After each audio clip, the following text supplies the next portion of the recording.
Hey guys, real quick, if you are tired of using the conventional long boxes and short boxes within your household, I may have a solution for you guys. You may want to tune into this video. Stay tuned, dog.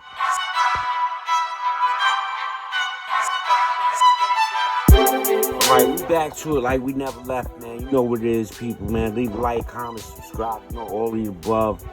And yeah, hopefully you enjoy this video, man.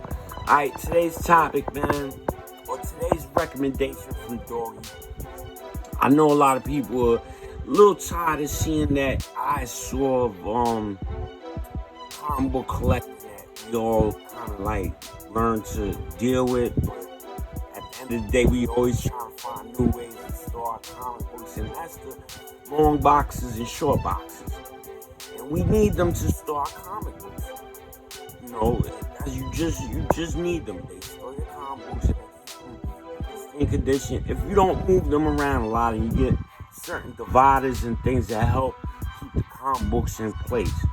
Now, this brings me this. This is a new way Doggy found out to store comic books. Now, these are the shopping bags you get from regular shopping, Walmarts, etc. And these are the portable, the ones you could buy for a few dollars, $3 to $5, whatever the case may be. Maybe cheaper, and to bring your groceries home. I've come to find out these are perfect for comic books, guys. Holy cow, these are perfect for comic books. It takes up less space. It holds just as many comic books as a long box. It depending on the size of the bag. But look, guys, all you have to do is put something here, a hard, tough, like cardboard, something cardboard to keep it from, like bending any kind of way. But the bag is already boxed up. See? And it's portable. It has handles. You can move it around. And it's, it's out the way. You know what I'm saying? It's not so much of an eyesore, like a big white box or whatever the case may be. And when I want to look for a comic book, I can dig right into it. Look. Dang. Let's see, guys. Let's see what's going on. Oh, look at that. Look at that. Key. It's in condition. Not even, it don't leave no cracks. I know people gonna worry about it shifting around and maybe leave little creaks and stuff like that, little cracks in the spine. But they perfect, bro. Trust me. And I put these hard little dividers in there to keep it separated. And I have them all throughout the house. Like, I got rid of all my boxes. All my boxes. I mean, I have a few that I may have, like these boxes. These are more newer boxes with comic books in it. But for the most part, these boxes I have to store away. But for the most part, as you can see right here, guys, I've been using them. And they've been working perfectly. Look, go ahead. Oh, what's this? Frank Miller. Yep, look at that. Wee. So, there you have it, guys. Oh, this is another good one. Hopefully you guys get that one. That one's dope. Fire flange. Yeah. So hopefully you guys get the gist of everything. And yeah, mullet cop. Get your mullet cop. Make sure you get your mullet cop. Mullet cop is gonna be banging. That's gonna be a funny ass property. So get your mullet cop. I got mullet cop. I've been had mullet cop. Doggy, stay on top of these indies. So yeah. Alright guys, now I'm leaving to it, man. You know what it is, regular days bag truth. You make sure your comic book drip. Doggy, man. Stay safe, stay sucker free. See you on the next one, Doggy. Doggy.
Champion.